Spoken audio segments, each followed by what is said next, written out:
السلام علیکم ګرانو محترمینو ملګرو به راشي تاسو به راته روغ جوړ او خوشحاله وئ ګرانو ملګرو زه یم سیدالله حسن او زه بیا تاسو لپاره د یوې نوې ویډیو سره راغلی یم ملګرو په نننۍ ویډیو کې ستاسو ته درښایم چې موږ څنګه کولی شو چې په خپل موبایل کې ښایسته انځورونه جوړ کړو نو ملګرو که تاسو هم د ښایسته عکس جوړولو شوق لرئ او غواړئ خپل انځورونه ښایسته ښایسته جوړ کړئ نو دغه ویډیو تر پایه وګورئ نو دغه ویډیو ستاسو لپاره ډیره ضرور ده نو ملګرو په نننۍ ویډیو کې ستاسو ته درښایم چې موږ څنګه کولی شو دا ډول ښایسته او ښکلي انځورونه جوړ کړو په دغه کې بېلابېل سټایلونه نور هم شته چې تاسو هر ډول غواړئ خپل انځور پکې جوړولی شئ نو راځئ چې ملګرو ویډیو شروع کړو که تر اوسه پورې تاسو زموږ ویډیو لایک کړی نه وي نو مهرباني وکړئ زموږ ویډیو لایک کړئ او که تاسو تر اوسه پورې زموږ چینل نه وي سبسکرایب کړی مهرباني وکړئ زموږ چینل سبسکرایب کړئ او ورسره خواږه چې کوم د ګنټۍ نښه راځي په دې لازمي کلیک وکړئ او په آل باندې کلیک وکړئ تر څو زموږ هره نوې ویډیو تاسو ته ټول نه اول در ورسېږي نو د دې لپاره ملګرو تاسو په خپل موبایل کې اپلیکیشن انسټال کړئ رابشي د ویډیو په دغه لیکل چې تاسو یې په دغه به کلیک وکړئ لاندې ډسکرپشن راځي په دغه کې به تاسو ته لینک ورته په هغه لینک کلیک وکړئ او دغه اپلیکیشن په خپل موبایل کې انسټال کړئ کله چې ملګرو دغه اپلیکیشن په خپل موبایل کې انسټال کړئ دا ډول انټرفیس لري ګورئ ملګرو په دغه کې تاسو ته په اول ور کې کټګوریز په دغه کټګورۍ په ډول تاسو ته بېلابېل افیکټ راځي لکه افیکټ شو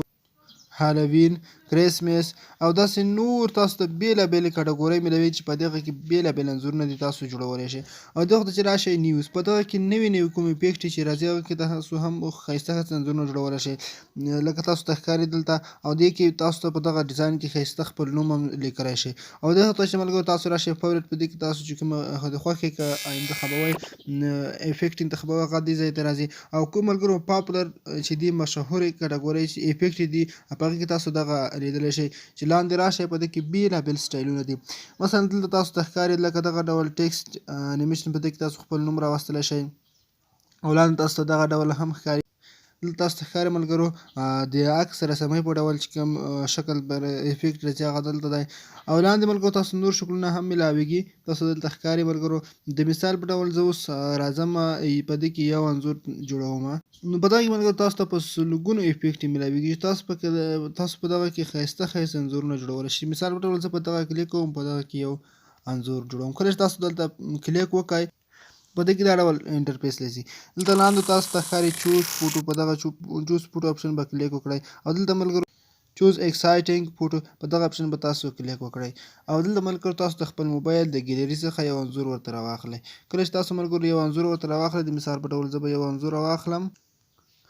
مثلا ما دغه انځور راواخیست کله چې تاسو دغه انځور راواخلئ ملګرو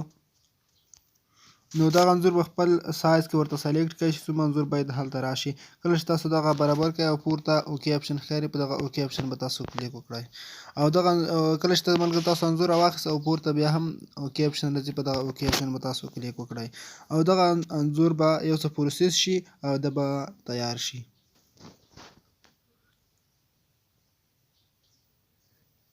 نو دا د ملګرو تاسو وینئ چې هماغه انځور په څومره ښکلي ډیزاین کې دلته راغی تاسو لیدلی شئ په دغه ډول ډیزاین کې تاسو خپل انځور جوړولی شئ او غواړئ دغه انځور خپل موبایل ته کاپي کړئ ډاونلوډ یې کړئ نو پورته ډاونلوډ اپشن ښکاري په دغه اپشن به تاسو کلیک وکړئ او دغه انځور ستاسو د موبایل ګیلري ته ډاونلوډ شو نو په دغه کې ملګرو نه یوازې صرف دغه بلکې په سلګونو نور افیکټ هم شته چې تاسو پکې ښایسته ښایسته انځورونه جوړولی شئ نو ملګرو دا وه زموږ ویډیو په دې هیله چې دا ویډیو تاسو خوښ شوي که مې چېرې ویډیو خوښ شوي ضرور لایک کړئ او له خپل ملګرو سره شریک کړئ مننه ښه وختونه او ښه شېبې ولرئ